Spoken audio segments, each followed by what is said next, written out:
MAMTHUG is your favorite DJ's favorite DJ. She's a curator of beats by her. She's an all-round cutie. And a sonic curator. Yeah, so that's if sum it up, I think that's how I'd best describe MAMTHUG. The thing is, it just doesn't, like, you don't overcome them and then they stop. It's a constant thing. And I think naysayers come even from a male-dominated area. The criticism doesn't only come from one gender, it comes from genuinely everyone. And I think because of it being so male dominated, that some of the females that end up being, I don't know, coveted or make it to the point where everyone wants to attain to, they then feel like they're the only ones that can occupy the seat. But I think what I was very lucky with when I started DJing, that I got into a community that we were making our own tables, you know. So like I started with Pussy Party, that predominantly focused on the training, or at least the facilitation of learning how to DJ from a female perspective and other, you know, members of the LGBTQ community. And I think it's just strictly stemming from that, even the way we were taught to play, the amount of care that is put into the teachings, you know, you come out almost feeling softer than everybody else. And then obviously when you get to start playing, you then realize that the world isn't, or that industry isn't as that soft. But it's like, it never stops. It's almost like you have to grow tough skin, boundary, and a community that can look out for you, you know, when you can't. It's an industry. It has no gender. It's the same way as accountancy. No one says it's a male-dominated industry.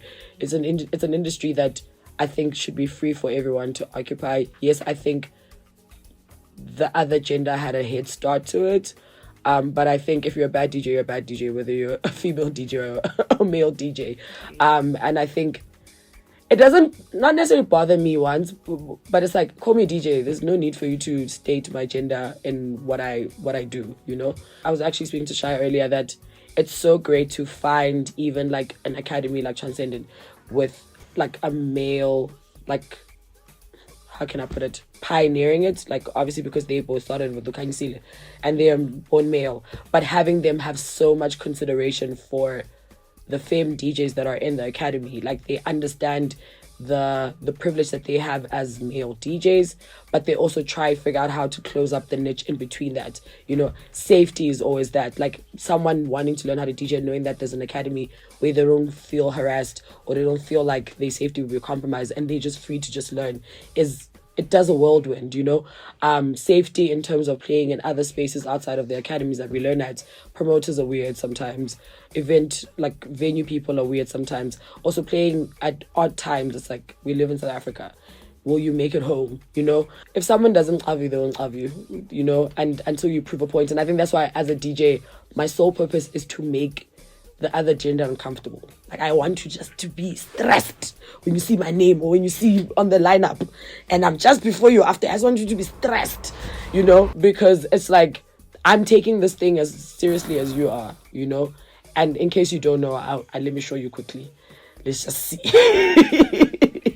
The importance of like DJing for me that I've learned like throughout my career, and I think my career is, look, I think I still have a long way to go, but I think the two things that I've learned and I think I'll keep until I'm grey is remaining teachable. Like you'll never stop being a student when it comes to DJing. There's always something new to learn. There's always a new software to learn. There's always a new way to do things. And I think also being an active participant within that community that you serve, you will never be above the audience, you know. More than anything, you're here to serve an audience. You as a DJ are here to provide a service to people, to the venue, you know. So as much as you are the only one that's on the decks, you have to be considerate of everything else. Like I know with me, when it comes to preparing for my set or preparing for where I'm going to play, I need to know who's playing before me and after me. You know, if I know the person before me plays Afrobeat and the next person plays my piano, my duty is to find a sound that can, you know, like soundscape everyone else into that, because we're still playing for the same people, you know? So I think for me, in terms of just even how I go about playing, it's very from a curated standpoint, you know? And I think it's because I understand that I'm part of a community and I can never be above it, you know? On days where I'm not playing, I'm trying to find out where everybody else is playing. So I want to check that out, you know? On days where I can't play, I would never gatekeep an opportunity if I know there's another DJ that can do it, you know? And that's contributing to the community that I essentially exist. Most of the time, I'm very lucky that in the spaces that I end up getting booked at, I've done my research about the space. I think even just getting booked for me, I place myself in a position where I'm able to be booked, you know, and it's back to the supporting, it's back to the interacting with the communities, it's back to interacting with the venues, it's back to interacting with the promoters or the head of academies outside of just DJing, just knowing them as people. Because once people love you as a person, and if you're a cool person, why would I not book you? Like, make it make sense, you know? So I think for me, it starts from there. And then once I have secured a booking, timing for me is very important. I just need to know where I'm starting. And for me, it's like, an opening slot, a middle slot, and an ending slot has equal importance. If I'm doing an opening slot, I'm setting the mood, you know? So I have to operate it in that sense of care.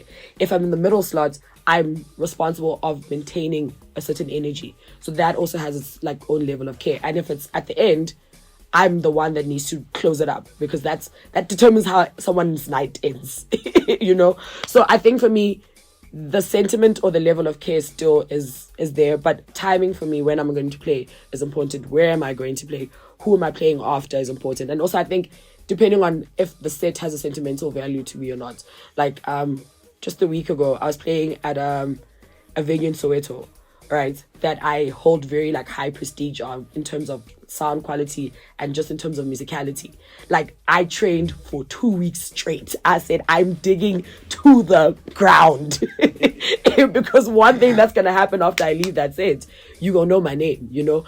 And there's other places where not necessarily that I care a bit less, but the audience isn't necessarily into learning new music, but they're just here to enjoy the vibe. So even the care to that is like more, not lackluster, but it's more chilled to that. So I think for me, it's important just knowing where you're going to play, how long you're going to play, who you're playing before, what type of vibe the people are requiring, because essentially I'm providing a service. So yeah. And then I don't forget to have a good time. Another part of preparing for a set is that, do I look good? And am I gonna have a good time? Because unfortunately, the energy that you do bring on the desk translates to everybody else.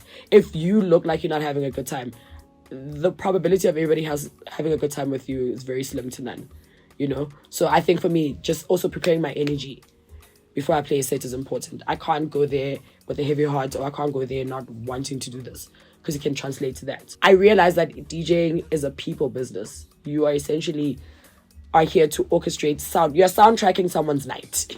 You're working with people, you know, and in order for people to give you a listen, or in order for people to at least maybe give you an opportunity, are you a good person to even give an opportunity for? Are you reliable? Do you have soft skills? Can you maintain these relationships? You know, it goes beyond just pressing play. Like, I think putting your USB in the deck is the end result, but there's so much work that comes before you even get there, you know? So, and also it's like, you can be a great DJ, but if you're unreliable, or if you get there and you're drunk, or if you get there and you don't look presentable, you know, because some other places are of a higher prestige. Like, if you're playing at Saints or you're playing at Zoo, you know there's a dress code.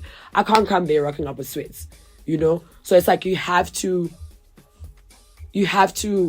pay the dues, or you have to invest in your talent and invest in the opportunities that you want to be in, and prepare yourself in that. And looking good is part of that, unfortunately. Would I still be a DJ knowing what I know now? I think me being a DJ was inevitable. I was always going to be DJ at some point, simply because of just how my relationship with music has always been. It's always been from a very pure form, and it's always been from a curiosity point. Like, I'm always down to hear what I don't know, and the only person that's responsible to give me that is a DJ, right? And also, there's so many, you know that analogy that there's so many people in the world, you're bound to learn something new from somebody else. So it's like, we can all have the same pool of music, but how you choose to curate it and how I choose to curate it will always be different. And I think for me, the art form of that would have happened to me eventually. Knowing what I know now, I think I would have just taken my time in becoming a DJ. Like, I think I would have invested more time in learning what type of DJ I wanted to be before putting myself out there. Because I feel like when you start becoming a DJ, you want to be booked so many times and you want to be saturated so many times so people remember you.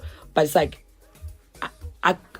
I can forget you if what you're doing is something that I've seen before, you know? So I think for me, knowing what I know now, if I had enough time just to harness the skill, just to perfect my sound and perfect my image, so that when I come out, I'm already a full packaged version of what I think is what I am now, I think would have taken me less time to be where I am right now, or able to have like this conversation that we're having right now.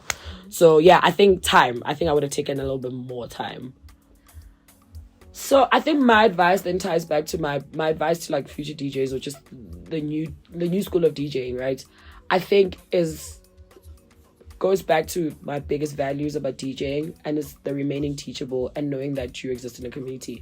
I think that for me, once you clock that, you realize that you can't do this thing by yourself, right? Like, you can be as good as you want to, but if nobody wants to book you, it's never going to happen, right? And also, it's like, things will always evolve. Like when COVID happened, so much had changed in the DJ industry that like everyone had to reshift themselves. So if you're always going to be stagnant in what you do, the progress of where you go and how it gets done will never, you'll always be surpassed by people that are very agile. So I think for me, those two are always that.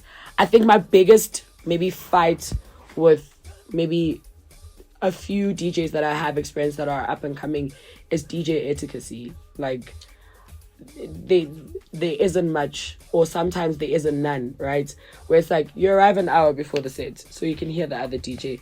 You leave maybe 10 to 15 minutes after the next set so you can, it's like they don't put themselves out there. They only feel like the only way they are seen is when they're on the lineup. But like, being at other people's events or being at other people's sets,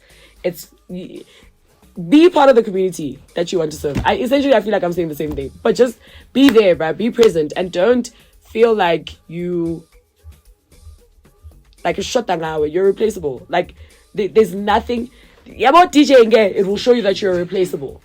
Literally, you're very replaceable. And in you trying to be memorable, you being crude or being rude or being unattentive or just not necessarily being a great person, that can't be your brand. That really can't be your brand. And I think for me, just if we can just take it to the basics and the soft skills first before the technical, it just would be a better experience just in general. The first one is Yes God by Oskambo, the Tugs and remix. First of all, 3-step as a genre is evil, because how do you marry jazz with gqom and mapiano and breakbeat at the same time? You want me to nosebleed. You genuinely want me to nosebleed. So I think Yes God right now for me. I knew this was gonna be difficult. I'm gonna do a dancehall filler for Beats by her. Natty Nice's Newness. Everybody goes to church. Everybody. It's yes, that one. I've been going to house a lot. Let me try to figure out what's the other.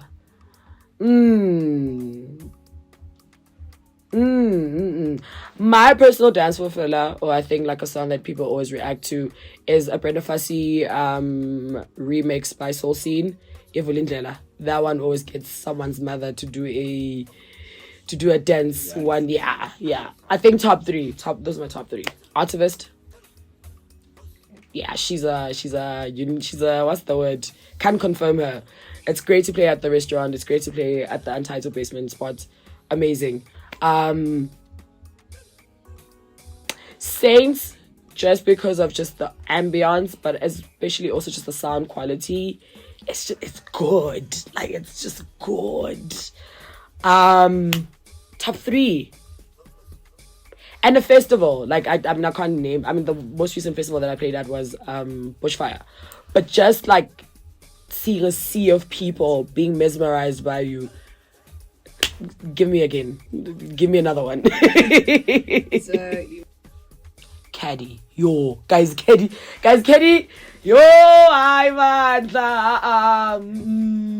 no. One thing about Caddy, you will go back home and reevaluate if you really want to DJ, because I think the amount of natural talent that comes from that boy is stupid. It's stupid. Caddy,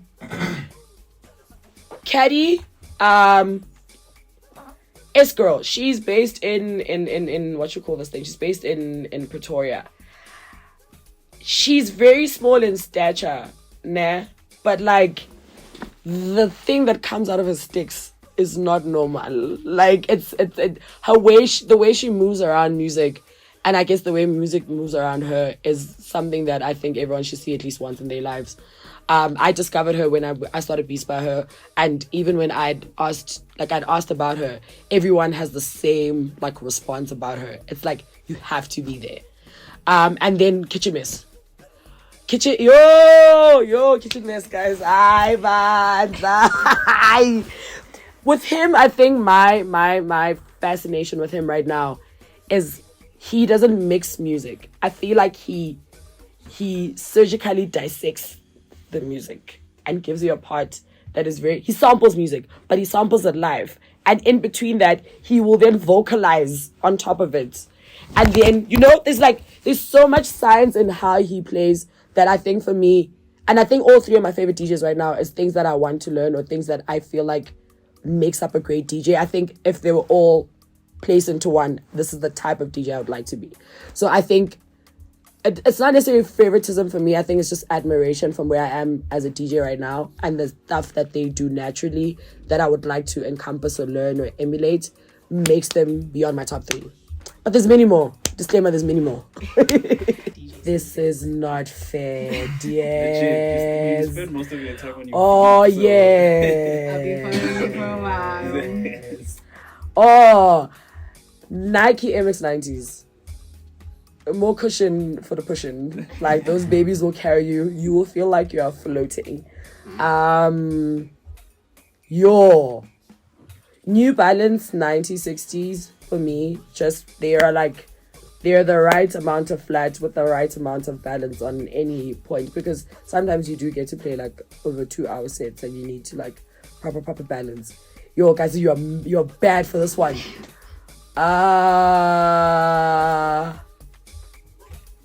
Yo.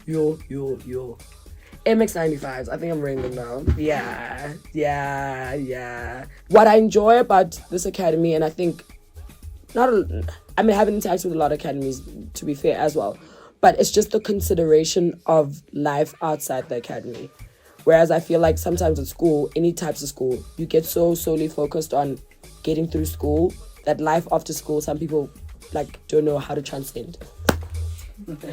But what's really lovely about what the Transcend Academy for me is the full thought out process of being a DJ, from the theoretical like information that you learn at the beginning, to the practice sessions, to the academy nights where you're playing with your peers and you guys can, and also you can see in class if you are falling behind or not, you know what you need to do, but having that safe environment with your peers, being able to play out loud and putting things together is amazing, right? And then also having the going outside of the academy and being able to be like booked in like venues or promoters that are within the Transcend network is amazing, that you wouldn't get that if you weren't part of the academy.